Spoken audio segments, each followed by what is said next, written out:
기분을 관리하면 인생이 관리된다. 잘 사는 것이 최고의 복수다. 가장 좋은 복수는 잘 사는 거다. 나를 버리고 떠난 상대보다 훨씬 더 잘 사는 것.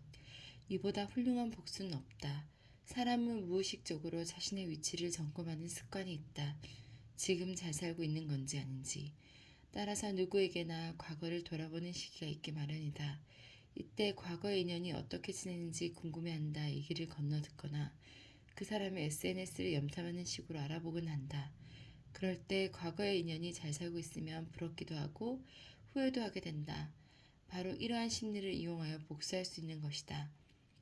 경제적 성공을 이루고 외적인 자기 관리도 하고 내면을 다지고 더 좋은 사람을 만나서 행복하게 사는 것.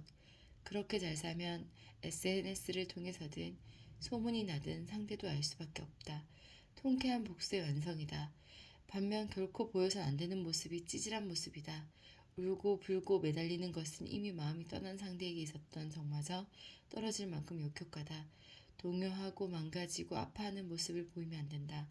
그런 모습을 보일수록 상대는 오히려 잘 떠났다고 기뻐할 테니까. 페인처럼 살다가 복수하려고 성공했다는 성공담은 세상에 무수히 많다. 그만큼 복수심은 삶을 움직이는 커다란 원동력이다. 핵심은 이 강력한 에너지를 상대를 증오하는 데 쓰지 않고 오롯이 자신을 위해 쓰는 현명한 자세에 있다. 생각을 단순화하는 방법. 복잡하게 생각할 것 없다. 스스로 멋있다고 생각하는 삶을 살면 된다. 내가 나에게 멋있다고 말해줄 수 있는 것이라면 하면 된다.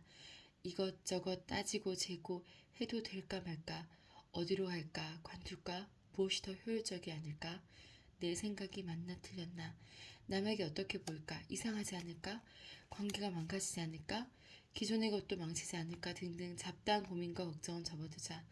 그저 그것을 했을 때 나 자신이 멋있다거나 아닌 것만 생각하자. 의사결정이 아주 단순해질 것이다. 스스로 생각하기에 멋있으면 하고 멋없으면 하지 않으면 된다. 때때로 이런 단순함이 필요하다. 평생 모든 걸 단순하게 살란 말이 아니다. 머리가 복잡해서 터질 것 같은데 정리가 되지 않을 때, 자꾸만 시간이 늦어질 때, 조급함과 압박감이 생길 때, 뭐라도 해야 할 것만 같은 강박감에 괴로울 때, 그럴 때는 단순함이 필요하다. 스스로 멋지다는 생각이 든다면 끝까지 밀어붙이는 것이다. 복잡한 순간 생각을 단순화하는 태도가 삶을 멋지게 만든다. 어디론가 떠나고 싶다. 목적지가 어디건 중요하지 않다. 중요한 건 지치고 답답한 마음이 한계에 가깝다는 거다. 휴일이 있을 뿐 쉼은 없어진 요즘이기에. 부정적인 사람으로 변하는 3가지 이유. 첫째, 방어 기제. 실패를 경험한 사람은 더는 상처받지 않으려 기대를 풀지 않고 일단 부정적으로 본다. 모든 현상과 사물을 좋지 않은 쪽으로 말한다. 그것이 방어 기제임을 스스로 자각하지 못하는 경우가 많다. 둘째, 비교. 인간은 타인에게서 벗어날 수 없다. 평생 타인의 시선에서 자유롭지 못하다. 의식하지 않으려 부단히 애를 써도 옷 없이 알몸으로 밖을 돌아다닐 수 없듯이 타인의 시선은 신경이 쓰인다. 이는 비교를 불러온다.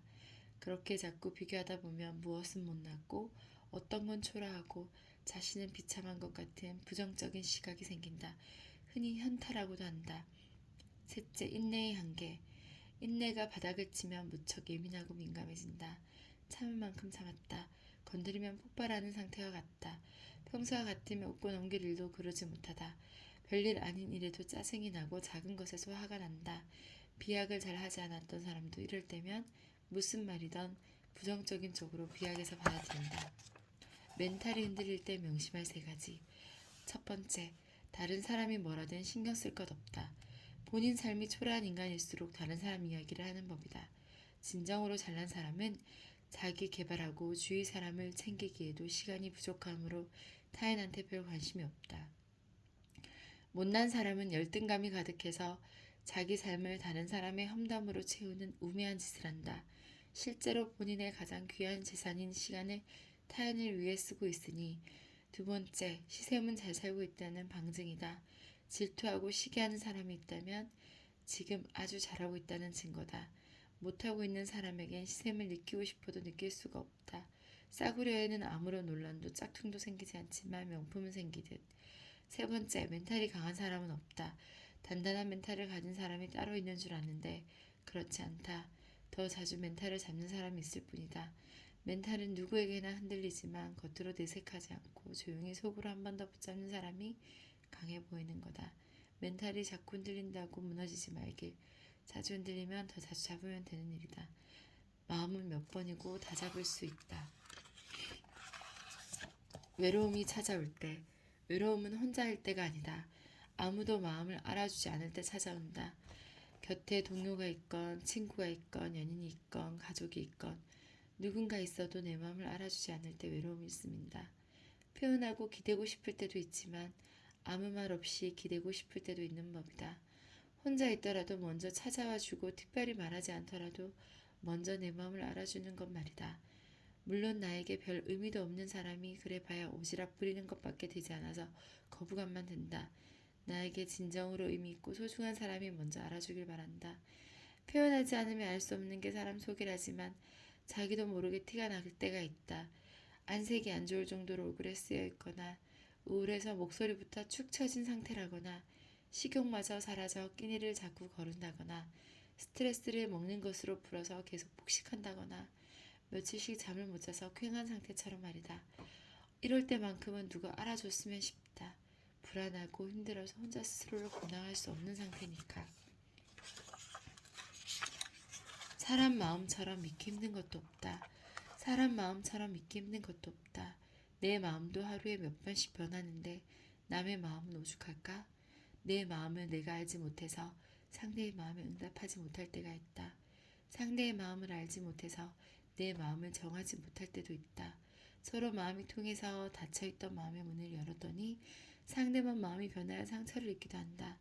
자기 자신을 포함해서 사람의 마음을 마음 놓고 믿기 어려운 이유다. 어디 그뿐인가? 가깝고 정다운 사이도 사소한 실수로 망가진다. 작은 오해로 실망하기도 하고 말 한마디 잘못해서 어긋나기도 한다. 그만큼 관계는 어렵고 조심스러움이 요구된다. 섬세하면서도 이해의 폭이 넓어야 한다.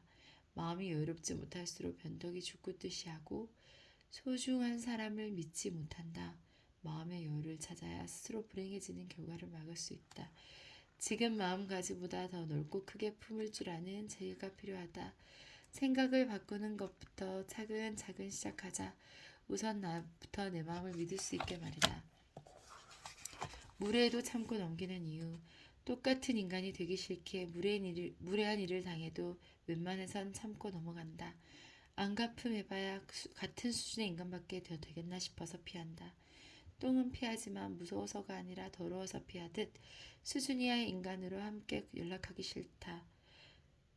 싸우기도 싫다. 안 그래도 신경 쓸 일이 많은데 무례한 인간까지 신경 쓰고 싶지 않다.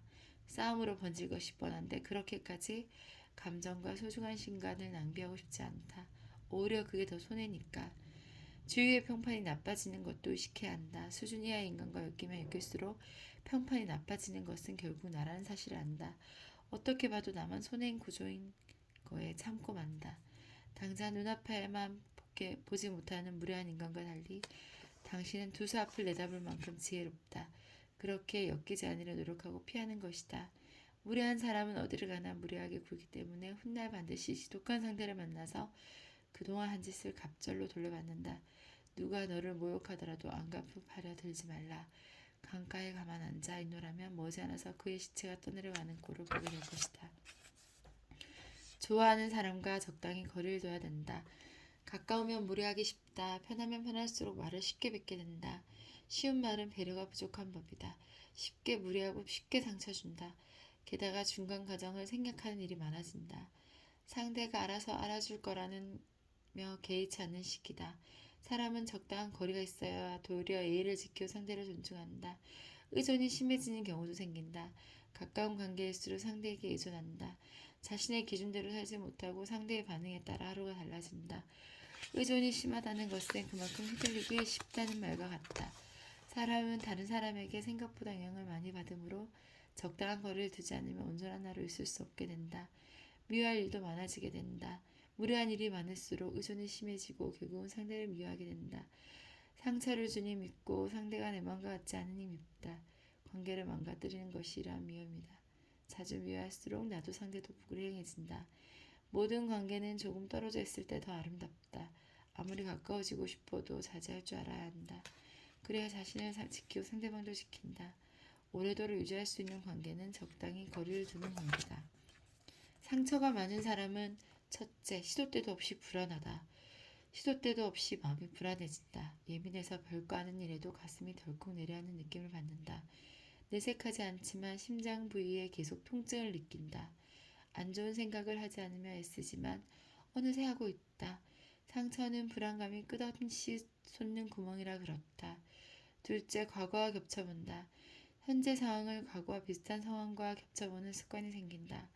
안 좋았던 기억이 반사적으로 뛰어나와 그때와 상관없는 지금을 마치 그때처럼 보기도 하고 안 좋았던 과거의 사람을 아무런 상관도 없는 지금의 사람에게 투영하기도 한다. 셋째, 이중적 태도를 보인다. 사랑을 원하면서도 동시에 극도로 사랑을 경계하는 이중적인 모습으로 행동한다. 과하게 애정을 갈망하다가도 조금은 아니다 싶으면 지나치게 차갑게 군다. 극단적이어서 적당함을 지키는 것이 매우 어려운 상태다. 모두에게 친절할 필요 없다. 모든 사람과 잘 지낼 필요 없다. 모든 이에게 좋은 사람일 필요 없고 모두에게 잘할 필요도 없다. 애초에 한 개인이